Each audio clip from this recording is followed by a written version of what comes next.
ৰাইজৰ হিয়াৰ আমঠু জুবিন গাৰ্গৰ যিটো অনাহিত মৃত্যু এইটো সকলোকে আমাক মৰ্মাহত কৰিছে।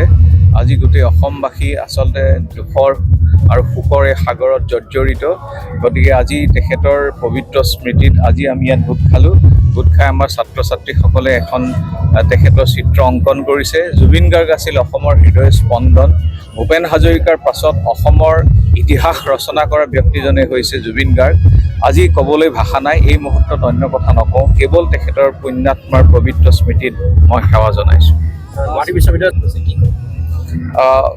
অনৌপচাৰিকভাৱে আমি আমাৰ ভিতৰত স্থান অভাৱ যদিও কিন্তু আলেঙে আলেঙে আমাৰ ভিতৰৰ কেম্পাছৰ দুই এটা জেগা কৈছোঁ, তেখেতক ৰাখিব পাৰিলে ভালেই, কিন্তু এই সিদ্ধান্তটো সৰ্বগ্ৰহণযোগ্য হ'ব লাগিব। আমি ইতিমধ্যেই মই আমাৰ ছাত্ৰ সমাজক কৈছোঁ যে অনৌপচাৰিকভাৱে আমি দুই এটা স্থান দেখুৱাইছোঁ, কিন্তু ইয়াৰ সিদ্ধান্ত ল'ব চৰকাৰে।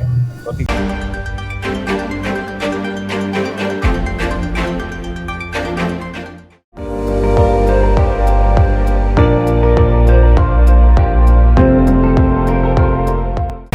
আপুনি চাই আছে ND24, সৰ্বশ্ৰেষ্ঠ নহয় সৰ্বোত্তমৰ দৌৰ।